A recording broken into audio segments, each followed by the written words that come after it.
Hello everyone, my name is Mohit Gupta and I welcome you to my YouTube channel CAM Fundamentals. In today's video, we will continue our topic equilibrium and this is part 2. The link of the part 1 is provided in the description box. In this part, we have to study the law of mass action. Then we have to study the law of chemical equilibrium. What are equilibrium constants like Kc and Kp and what is the relationship between the Kp and Kc? After that, we will be studying the characteristics of equilibrium constant. So without further delay, let's get started. So the first topic is law of mass action. So first of all, let us discuss what is law of mass action. According to the law of mass action, the rate of reaction is directly proportional to the product of active masses of the reactant raised to power their stoichiometric coefficients in the balance chemical equation. तो इसका क्या मतलब हुआ? इसका मतलब है कि किसी भी रिएक्शन का रेट डायरेक्टली प्रोपोर्शनल होता है किसके? Product of active masses of reactant. मतलब अगर दो रिएक्टेंट है तो उनके एक्टिव मास के प्रोडक्ट मतलब मल्टीप्लीकेशन करना है, तो दोनों रिएक्टेंट के मासेस को अगर हम लोग मल्टीप्लाई कर देंगे raise to the power their stoichiometric coefficient, उनके ऊपर उनका स्टोइचोमेट्रिक कोफिशिएंट आना चाहिए। स्टोइचोमेट्रिक कोफिशिएंट क्या होता है? जैसे हम लोग लिखते हैं ट्वाइस ऑफ सोडियम, तो जो आगे जो 2 लिखा होता है वो उसका होता है स्टोइचोमेट्रिक कोफिशिएंट। हम एक एग्जांपल डायरेक्टली यहीं देख लेते हैं। जैसे मैंने ये लिया है एग्जांपल 2a + 3b, इसमें a and b are the reactants and 2 and 3 are the stoichiometric coefficient of A and B respectively.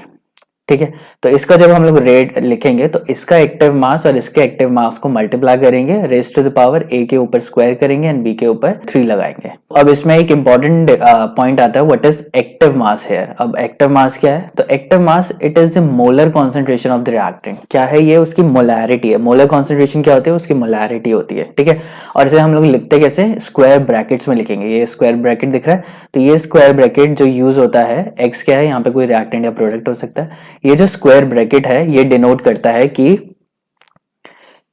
Molar concentration उस रिएक्टेंट की या उस प्रोडक्ट की रेस्पेक्टिव मोलर कॉन्सेंट्रेशन क्या है। अब गोइंग फर्दर हमें ये पता होना चाहिए कि मोलर कॉन्सेंट्रेशन क्या होता है। Molar concentration is nothing but the molarity, और मोलैरिटी को हम लोग कैसे डिफाइन करते हैं? Number of moles of solute dissolve in 1 litre of solution. कितने मोल्स सोल्यूट के डिसॉल्व हुए हैं किसमें? 1 लीटर सोल्यूशन में। तो इसका फॉर्मूला क्या होता है? Number of moles of solute, moles की यूनिट क्या होगी? MOL, mole divided by the volume of solution. Volume किस में होनी चाहिए? लीटर में होनी चाहिए। तो 1 मोलर, मोलैरिटी की यूनिट क्या होती है? ऐसा यूनिट मोलर ही होती है, कैपिटल M ही लिखते हैं, और इसको वैसे कैसे लिखते हैं? 1 मोल पर लीटर। मोल और लीटर क्या आ जाएगा? ऊपर आ जाएगा। So according to the law of mass action, जो रेट होता है वो किसके डायरेक्टली प्रोपोर्शनल होता है? Active mass of the reactant. तो रिएक्टेंट अगर मैं ये एग्जांपल लेता हूँ 2a + 3b, तो यहाँ पे जो रेट होगा वो किसके डायरेक्टली प्रोपोर्शनल होगा? A के। और सिंस दो हैं तो दोनों के होंगे, क्योंकि हमने क्या बोला? Product of active masses. जितने भी रिएक्टेंट होंगे तो 2 A हैं और 3 B हैं। ठीक है, तो rate is directly proportional to first A, rate is directly proportional to the second A, rate is directly proportional to B। Since 3 भी हैं तो हम लोग तीनों लिखेंगे और तीनों को फर्दर हम लोग क्या करेंगे? मल्टीप्लाई। तो रेट क्या हो गया? Rate is directly proportional to the A का square raise to the power stoichiometric coefficient. ये स्टोइचोमेट्रिक कोफिशिएंट दिख रहा है। क्यों आया स्क्वायर? क्योंकि इसमें A कितने थे? 2 बार थे, तो दोनों का प्रोडक्ट हमें लिखना पड़ेगा। तो A इंटू A क्या हो गया? A स्क्वायर, और B इंटू B कितना हो गया? B cube. तो हमें क्या लिखना पड़ता है? Rate is directly proportional to A का स्क्वायर इंटू B का क्यूब। ठीक है, और यहाँ पे हम लोगों ने क्या यूज करना है? एक्टिव मास मतलब मोलर कॉन्सेंट्रेशन। मोलर कॉन्सेंट्रेशन को हम लोग क्या इसमें लिखते हैं? स्क्वायर ब्रैकेट्स में। आई होप क्लियर हो रहा होगा। उसके बाद एक और मैंने एक जेनेरिक इक्वेशन ले ली, AA + BB is giving us AA and BB। इसमें स्मॉल a स्मॉल b क्या है? स्टोइचोमेट्रिक कोफिशिएंट्स है। Rate is directly proportional to A raised to power A, B raised to power B, और rate is equals to K, A raised to power A, B raised to power B, where K is the proportionality constant या rate constant हम लोग यहाँ पे उसे बोल सकते हैं। अब यहाँ पे एक इंपॉर्टेंट चीज है, लॉ ऑफ मास एक्शन किसके लिए यूज हो रहा है? फॉरवर्ड रिएक्शंस के लिए, मतलब ऐसी रिएक्शन जो कंप्लीट हो जाती हैं। और इसमें हमें क्या लिखना पड़ता है? सिर्फ रेट के लिए रिएक्टेंट्स लिखने पड़ते हैं। ठीक है, प्रोडक्ट से उसका कोई मतलब नहीं है। ऑब्वियसली हम लोग प्रोडक्ट से भी निकाल सकते हैं कि कितना प्रोडक्ट फॉर्म हो रहा है, लेकिन जैसे हम लोग काइनेटिक्स में रेट लॉ लिखते हैं, इसी तरीके से लॉ ऑफ मास एक्शन भी ऐसे ही दिया गया था कि फॉरवर्ड रिएक्शन हो रही है तो जो भी रेट होगा वो उसके रिएक्टेंट्स पे की molar concentration raise to power their stoichiometric coefficient पे डिपेंड करेगा। तो next is law of chemical equilibrium. Law of chemical equilibrium में लॉ ऑफ मास एक्शन हम लोग यूज करते हैं और उसको एक्सटेंड कर देते हैं इक्विलिब्रियम वाली रिएक्शंस पे। हम लोगों ने देखा था लॉ ऑफ मास एक्शन किसके लिए एप्लीकेबल था, वन साइडेड रिएक्शंस के लिए था, जो रिएक्टेंट रिएक्ट करते हैं और वो प्रोडक्ट हमें दे देते हैं। इस केस में हम लोग इक्विलिब्रियम एप्लीकेबल नहीं होता, लेकिन अब जब वो लॉ ऑफ मास एक्शन हम लोग इक्विलिब्रियम वाली रिएक्शंस पे लगाएंगे तब उसे क्या बोला जाएगा, लॉ ऑफ केमिकल इक्विलिब्रियम। तो it extend the law of mass action to the reversible reaction. ठीक है, पहली वाली रिएक्शंस क्या थी, इरिवर्सिबल थी, और ये क्या है, इरिवर्सिबल रिएक्शन है। रिवर्सिबल रिएक्शन में हम लोग लॉ ऑफ मास एक्शन जब यूज करते हैं तो वो क्या बन जाता है, लॉ ऑफ केमिकल इक्विलिब्रियम। ठीक है, यहाँ पे मैंने एक एग्जांपल ले लिया, 2a + 3b is giving me A2B3, और यहाँ पे हम लोगों ने इक्विलिब्रियम का साइन ऐड कर दिया। इस केस में rate of forward reaction directly proportional होगा। अब रिएक्शन अगर फॉरवर्ड जा रही है तो किसके डायरेक्टली प्रोपोर्शनल होगा, ए की कॉन्सेंट्रेशन बी की concentration raise to power their stoichiometric coefficients, A का स्क्वायर एंड बी का क्यूब। तो रेट फॉरवर्ड को कैसे लिख सकते हैं, K F A square B cube, और के एफ क्या है, रेट कांस्टेंट है फॉर फॉरवर्ड डायरेक्शन। सिमिलरली हम लोग बैकवर्ड रिएक्शन के लिए लिख सकते हैं। बैकवर्ड रिएक्शन के लिए किस पे डिपेंड करेगा, अगर रिएक्शन इस तरीके से जा रही है, उल्टी जा रही है, तो उसके लिए रिएक्टेंट ये है और ये दोनों क्या है, प्रोडक्ट है। तो यहाँ पे बैकवर्ड रिएक्शन के लिए रेट किसके डायरेक्टली प्रोपोर्शनल होगा, A2B3 की concentration raise to power their stoichiometric coefficient. अब इसका स्टोइचोमेट्रिक कोफिशिएंट क्या है, 1 है, तो रेज़ टू पावर 1 जो कि सेम ही रहेगा। तो रेट ऑफ बैकवर्ड रिएक्शन क्या हो गया, KB A2B3 का concentration term. Now at equilibrium हमें पता है रेट ऑफ फॉरवर्ड रिएक्शन किसके इक्वल होता है, रेट ऑफ बैकवर्ड रिएक्शन, जो हम लोग पार्ट 1 में पढ़ चुके हैं। अगर पार्ट 1 की वीडियो नहीं देखी है तो डिस्क्रिप्शन में लिंक है, गो थ्रू इट। तो अब हम लोग क्या करेंगे, इसको रखते हैं यहाँ पे KF और KB हमारा कांस्टेंट है, रेट कांस्टेंट या वेलोसिटी है रिस्पेक्टिव रिएक्शंस की।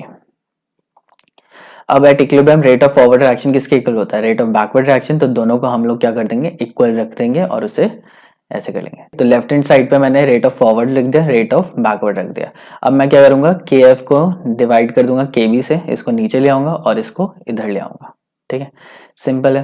तो KF डिवाइडेड बाय KB ये इधर आ गया और ये जो कॉन्सेंट्रेशन टर्म्स थी वो इसके नीचे आ गई। ठीक है, अब KF क्या एक कांस्टेंट है, KB क्या एक कांस्टेंट है। अब दोनों कांस्टेंट को डिवाइड करेंगे तो हमें क्या मिल जाएगा, एक नया कांस्टेंट, और इस नए कांस्टेंट को हम लोग बोलते हैं इक्विलिब्रियम कांस्टेंट।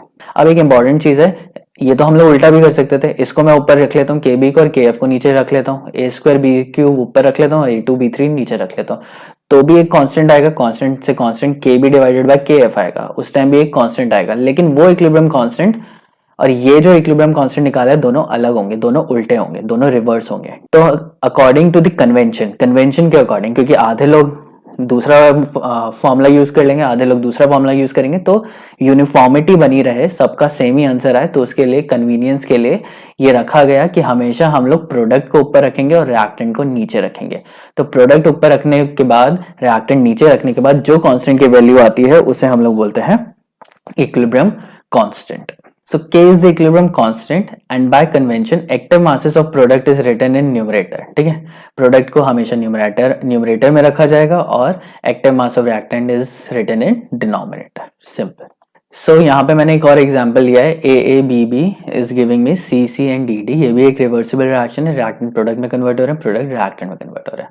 तो K इक्विलिब्रियम, और इसको हम लोग KC भी लिख सकते हैं। यहाँ पे C का मतलब क्या है, C का मतलब है ये कॉन्सेंट्रेशन टर्म्स है, मतलब ये भी एक्वस में है या लिक्विड में है, तो लिक्विड या एक्वस की कॉन्सेंट्रेशन होती है या सॉलिड की भी कॉन्सेंट्रेशन होती है, दैट्स अ डिफरेंट थिंग कि उसको हम लोग 1 लेते हैं, वो भी हम लोग बाद में पढ़ेंगे। तो जो भी हम लोगों ने लिया है, रिएक्टेंट लिया है, लेकिन रिएक्टेंट गैस फेज में नहीं होना चाहिए। ठीक है, तो जो भी रिएक्टेंट लिया है उसकी अगर मैंने मोलर कॉन्सेंट्रेशन ले रखी है तो उसको हम लोग KC बोलेंगे।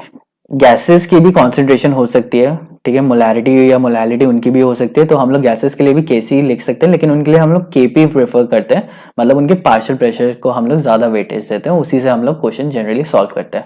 और KC को KP में कन्वर्ट करना भी बहुत आसान है, जो कि हम लोग आगे पढ़ेंगे। तो यहाँ पे ये जेनेरिक इक्वेशन में, सो ये KC क्या है, KC में जो ये C है वो कॉन्सेंट्रेशन टर्म्स के लिए यूज किया गया है। प्रोडक्ट लिखेंगे, रिएक्टेंट लिखेंगे, और प्रोडक्ट के ऊपर C और D लिखा है, मतलब उनका स्टोइचोमेट्रिक कोफिशिएंट, और रिएक्टेंट के ऊपर उनके स्टोइचोमेट्रिक कोफिशिएंट्स लिखे गए हैं। अब इसको हम लोग बोलते हैं लॉ ऑफ केमिकल इक्विलिब्रियम, जो कि हम लोग ऑलरेडी पढ़ चुके हैं। यहाँ पे एक इंपॉर्टेंट चीज है कि K remain constant at constant temperature. जो इक्विलिब्रियम कांस्टेंट है ना, वो टेम्परेचर डिपेंडेंट होता है। एक टेम्परेचर पे उसकी अलग वैल्यू होती है, दूसरे टेम्परेचर पे वो उसकी वैल्यू अलग होती है। अब ये कहना अलग है कि जब उसकी वैल्यू अलग अलग टेम्परेचर पे डिफर करती है तो वो कांस्टेंट क्या है। मतलब एक कांस्टेंट अगर हम लोग सेम रख दें, टेम्परेचर कांस्टेंट रख दें, तो उसकी कॉन्सेंट्रेशन उस पॉइंट पे चेंज नहीं होती है, ठीक है, चाहे बाकी सारे फैक्टर्स हम लोग चेंज करते रहे। तो इक्विलिब्रियम कांस्टेंट की अगर हम डेफिनेशन देखें तो it is the ratio of the concentration terms, ठीक है। तो ये क्या है, रेशियो है कॉन्सेंट्रेशन टर्म्स किसका, प्रोडक्ट का raise to power the stoichiometric coefficient to the concentration term of reactant raised to power their stoichiometric coefficient but at constant temperature। ये याद रखना है, क्या है, constant temperature। टेम्परेचर कांस्टेंट होना चाहिए, अगर टेम्परेचर भी चेंज हो रहा है ना तो वो कांस्टेंट नहीं रहता, इक्विलिब्रियम कांस्टेंट नहीं रहेगा। इक्विलिब्रियम कांस्टेंट की एक बहुत बड़ी वीकनेस है कि वो टेम्परेचर के ऊपर डिपेंड करता है। अब केसी हम लोग कब यूज करेंगे, जब हम लोग को इक्विलिब्रियम कांस्टेंट कॉन्सेंट्रेशन टर्म्स में एक्सप्रेस करना है। वेरस केपी हम लोग कब यूज करेंगे, जब हमारे पास रिएक्टेंट या प्रोडक्ट क्या गैसेस फॉर्म में है और हम लोग क्या यूज करें, पार्शियल प्रेशर यूज करें instead of concentration of these terms, ठीक है। तो उनका कॉन्सेंट्रेशन टर्म मोलैरिटी हम लोग यूज नहीं कर रहे, हम लोग उनका पार्शियल प्रेशर, कितना प्रेशर वो गैस लगा रही है, उसके बेसिस पे हम लोग इक्विलिब्रियम कांस्टेंट निकाल सकते हैं। दोनों तरीके से निकाल सकते हैं। तो अब मैंने ये रिएक्शन ले ली और मैं अज्यूम कर रहा हूँ कि ये दोनों और ये दोनों क्या हैं, गैसेस हैं, ठीक है। तो अगर गैसेस हैं तो उनकी मोलैरिटी भी लिखी जा सकती है, लेकिन अगर मोलैरिटी नहीं लिखनी है मुझे और मेरे पास प्रेशर पड़ा हुआ है, तो अब प्रेशर से मैं मोलैरिटी निकालने की जगह मैं डायरेक्टली इक्विलिब्रियम कांस्टेंट निकाल सकता हूँ उनके पार्शियल प्रेशर से।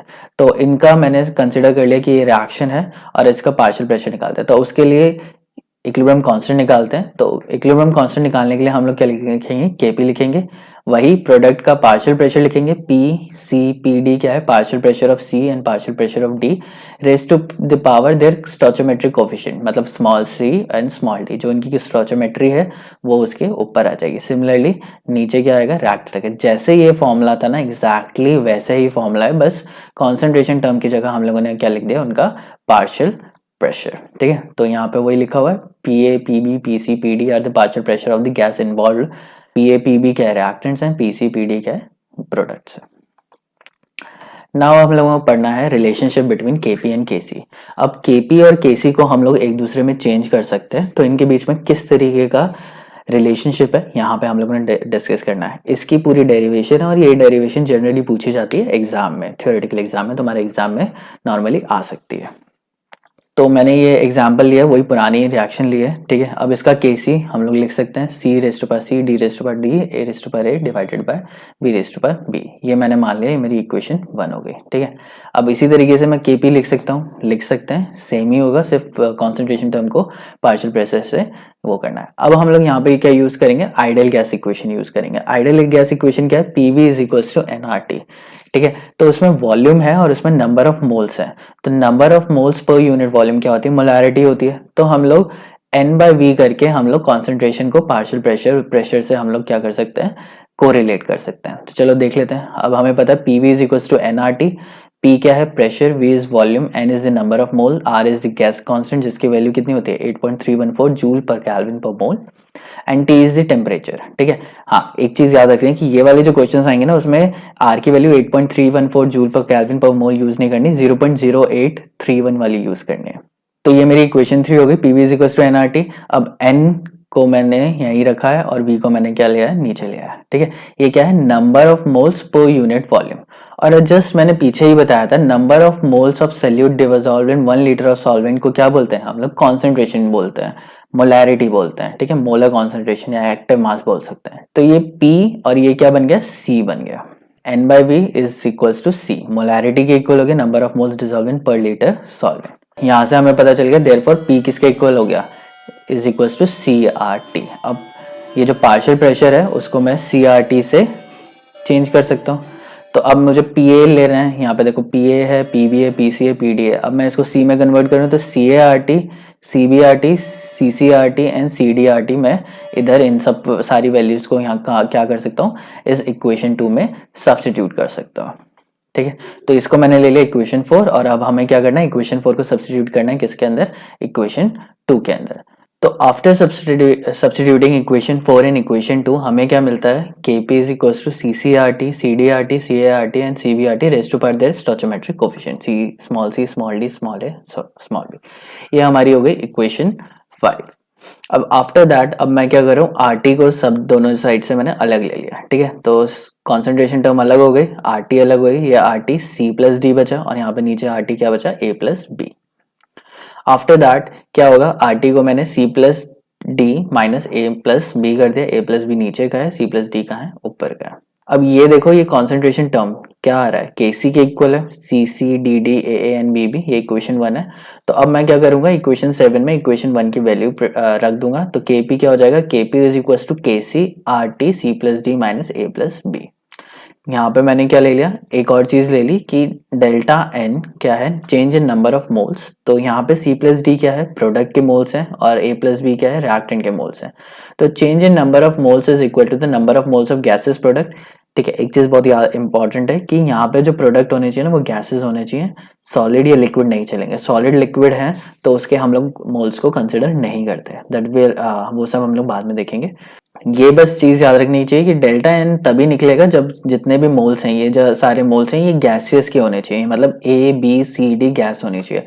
अगर इनमें से भी एक भी सॉलिड है या एक भी लिक्विड है तो उसके मोल्स को हम लोग कंसिडर नहीं करेंगे, उसके मोल्स को हम लोग नेग्लेक्ट कर देंगे।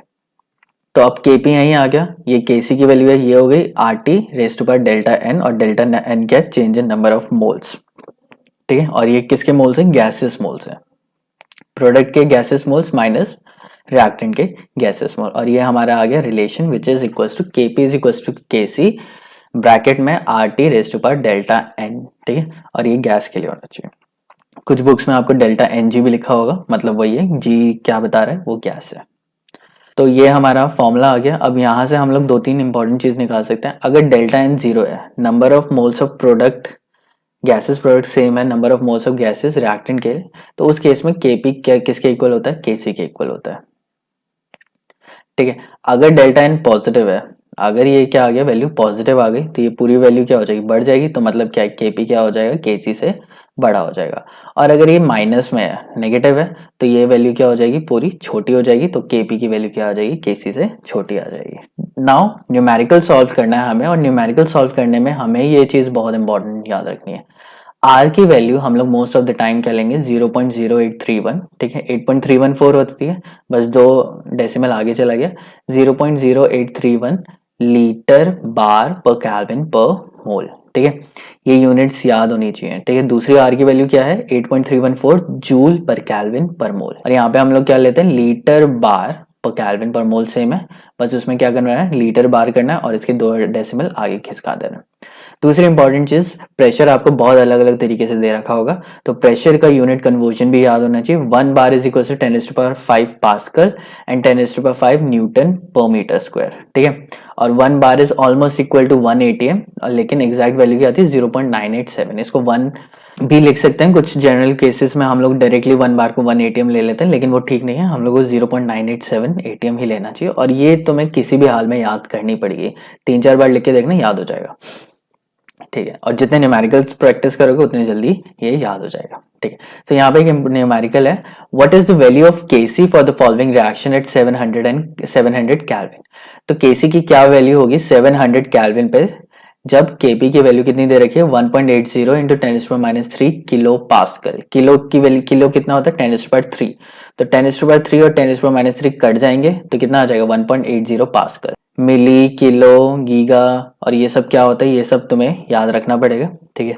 तो ये equation they the, twice of NaCl gas है जो कन्वर्ट हो रहा है twice of NO gas plus Cl2। अब यहाँ पे दोनों रिएक्टेंट एंड प्रोडक्ट क्या है, गैसेस फॉर्म में है, तो हम लोग ये फॉर्मूला बहुत आराम से यूज कर सकते हैं, ठीक है। तो सबसे पहले हम लोग निकालेंगे delta N, change in number of moles कितना हुआ।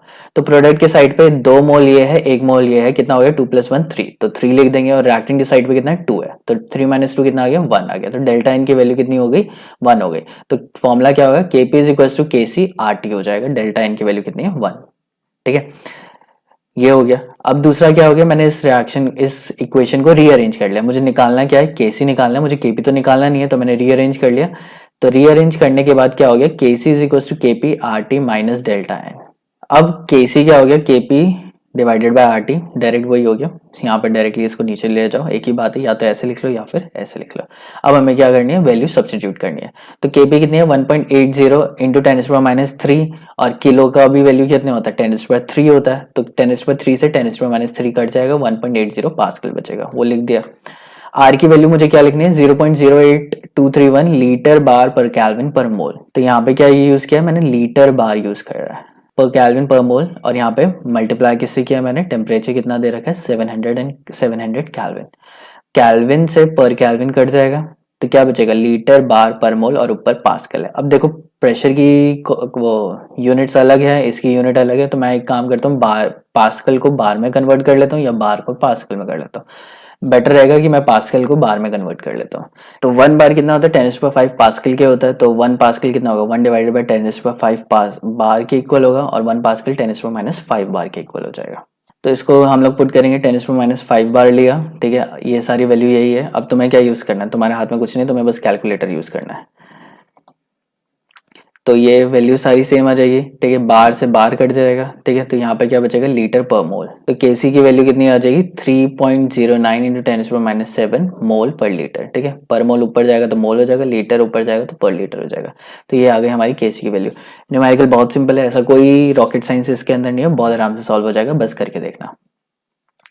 Next is characteristics of chemical equilibrium. अब केमिकल इक्विलिब्रियम की कैरेक्टरिस्टिक्स क्या होता है, मतलब वो कैसे रिएक्ट करता है और उसको कैसे हम लोग पहचान सकते हैं कि वो केमिकल इक्विलिब्रियम है, तो उसके कुछ फीचर्स और कैरेक्टरिस्टिक्स होते हैं, बस वही हम लोग को पढ़ना है।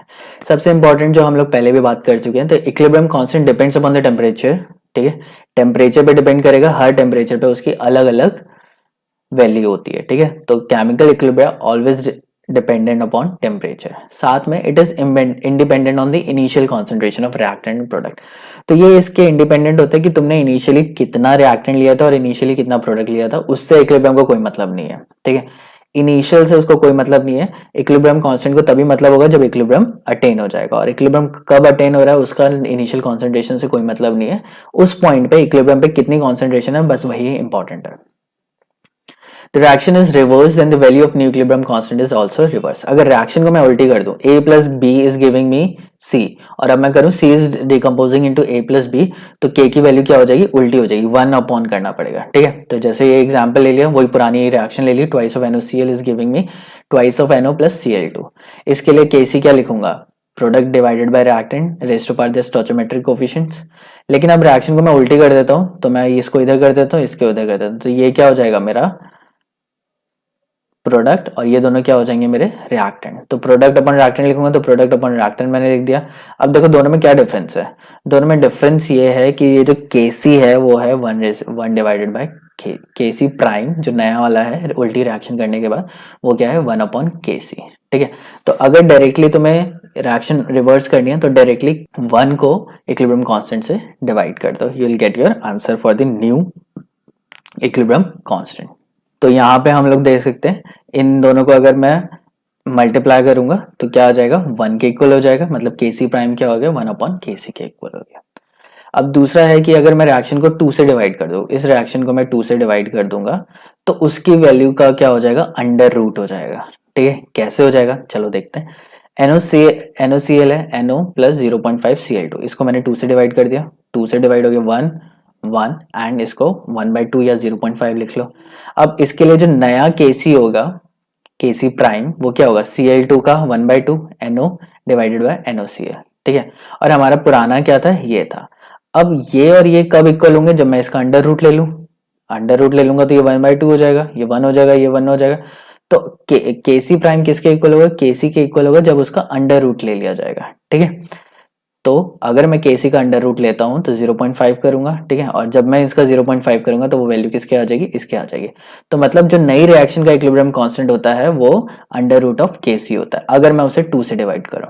और अगर मैंने 3 से डिवाइड किया तो उसका 3 वाला अंडर रूट लेना पड़ेगा, 4 से किया तो 4 वाला अंडर रूट लेना पड़ेगा। समझ में आ गया, बहुत सिंपल है। तो अगर मैं उस रिएक्शन को n से डिवाइड कर रहा हूं तो मुझे उसका nth टाइम वाला इक्विलिब्रियम लेना पड़ेगा उस रिएक्शन का इक्विलिब्रियम कांस्टेंट निकालने के लिए। दूसरा है कि अगर मैंने रिएक्शन को 2 से मल्टीप्लाई किया, ठीक है, तो 2 से मल्टीप्लाई किया तो मुझे स्क्वायर करना पड़ेगा, अगर 2 से डिवाइड किया है तो मुझे उसका अंडर रूट लेना पड़ेगा, ठीक है। तो ऐसे समझ लो 2 से डिवाइड किया है तो मतलब किससे मल्टीप्लाई किया, हाफ से मल्टीप्लाई किया, तो उसका रेस्ट टू पावर हाफ कर दोगे, और रेस्ट टू पावर हाफ क्या होता है, उसका अंडर रूट होता है। बहुत सिंपल है, ठीक है। तो ये मैंने एग्जांपल ले लिया है, 4 of NaCl is giving me 4Na plus twice of Cl2। K prime कितना हो गया, Cl2 का स्क्वायर, ये हो गया। जो जो स्टोइचोमेट्रिक कोएफिशिएंट है वही हम लोग को सब्स्टिट्यूट करना है। और इसमें देखूंगा कि Kc मेरा क्या था, Cl NO का स्क्वायर ये था, अब इसका मैं होल स्क्वायर ले लूंगा तो ये Kc प्राइम के इक्वल हो जाएगा, ठीक है। मतलब मैंने स्क्वायर को अलग कर लिया और ये जो बाकी जो बीच में बचेगा वो Kc बचेगा, तो Kc prime is equal to Kc का रेस्ट पावर 2। तो अगर 2 से मल्टीप्लाई करें तो 2 आ जाएगा, n से मल्टीप्लाई करें तो Kc रेस्ट पावर n आ जाएगा, तो नया equilibrium constant Kc rest power n होगा। और अगर मैंने रिएक्शन को 2 पार्ट्स में डिवाइड कर दिया या 2 रिएक्शन को मैंने सम कर दिया, ठीक है, 2 रिएक्शन है, एक इक्वेशन 1 है और एक इक्वेशन 2 है, और दोनों को अगर मैं ऐड कर रहा हूं तो उनके इक्विलिब्रियम कांस्टेंट को हमें ऐड नहीं करना, उनको मल्टीप्लाई करना है। कैसे देखते हैं, जैसे एक रिएक्शन है A से B जा रहा है तो इसका इक्विलिब्रियम कांस्टेंट क्या होगा, B/A। दूसरी रिएक्शन है जो B से C जा रही है, उसका इक्विलिब्रियम क्या होगा, C/B, प्रोडक्ट अपॉन रिएक्टेंट। लेकिन अब दोनों को मैं ऐड कर देता हूं तो मेरी इक्वेशन क्या हो जाएगी, B से B कट जाएगा तो A से C जा रहा है तो इसका इक्विलिब्रियम कांस्टेंट क्या होगा, C/A। अभी C/A कैसे आएगा, इसको और इसको मैं प्लस करूंगा तो कुछ और वैल्यू हो जाएगी, लेकिन इन दोनों को अगर मैं मल्टीप्लाई कर दूंगा तो यही वैल्यू आ जाएगी। चलो देखते हैं, K is equal to K1 into K2, इसको हमें प्रूव करना है। तो K1 की वैल्यू रखते हैं B/A और K2 की वैल्यू क्या है, C/A। B से B कट जाएगा, B/A इंटू C/B, B से B कट गया, हमारा क्या आ गया, C/A आ गया, जो कि क्या है, इस इक्विलिब्रियम कांस्टेंट के इक्वल है, नए इक्विलिब्रियम कांस्टेंट, ठीक है। तो हेंस हम लोगों ने क्या कर दिया, प्रूव कर दिया कि अगर 2 रिएक्शन को अगर हम लोग ऐड कर रहे हैं तो हमें उन्हें को मल्टीप्लाई करना होता है, अगर 2 रिएक्शन को हम लोग सब्ट्रैक्ट कर रहे हैं तो हमें डिवीजन करना है उसका। दूसरा सबसे इंपॉर्टेंट पॉइंट है कि कैटलिस्ट इक्विलिब्रियम के ऊपर कोई इफेक्ट शो नहीं करता। कैटलिस्ट क्या करता है, रेट ऑफ रिएक्शन को इंक्रीज करता है। ये रेट ऑफ रिएक्शन को फॉरवर्ड डायरेक्शन में इंक्रीज करेगा तो rate of reaction backward direction में ऑटोमेटिकली इंक्रीज हो जाएगा। तो रिएक्शन कैटलिस्ट का एज सच कोई खास काम नहीं होता है, बस ये रिएक्टेंट के रेट को फास्टर करता है। रिएक्टेंट के रेट को फास्टर करने का मतलब क्या हुआ, अगर वो फॉरवर्ड रिएक्शन के रेट को फास्टर कर रहा है तो वो बैकवर्ड रिएक्शन के रेट को भी फास्टर करेगा। तो इक्विलिब्रियम के ऊपर कैटलिस्ट का कोई फायदा नहीं होता। अगर तुम्हारी रिएक्शन पूरी नहीं जा रही है, बीच में रुक गई है, उसके ऊपर इक्विलिब्रियम आ गया और तुम चाहते हो कि रिएक्शन पूरी चली जाए, तो कैटलिस्ट तो डालना भूल जाओ, तो कैटलिस्ट से उसे कोई इफेक्ट पड़ने ही वाला नहीं है। Now to summarise changes in equation, अगर मैं रिवर्स करता हूं तो k प्राइम क्या हो जाएगा, 1/k।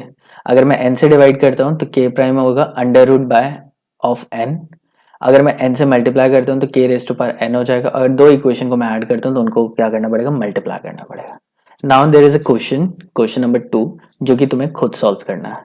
तो क्वेश्चन नंबर 2 क्या है, find out the value of Kc of the following equilibrium. 2 equilibrium दिए हैं मैंने तुम्हें, तो ये है एक और एक ये है, इनका Kp वैल्यू दे रखा है। अब तुम्हें क्या निकालना है, Kc निकालना है। फॉर्मूला तुम्हारे पास है ही, उसे यूज करो, बहुत आराम से निकल जाएगा।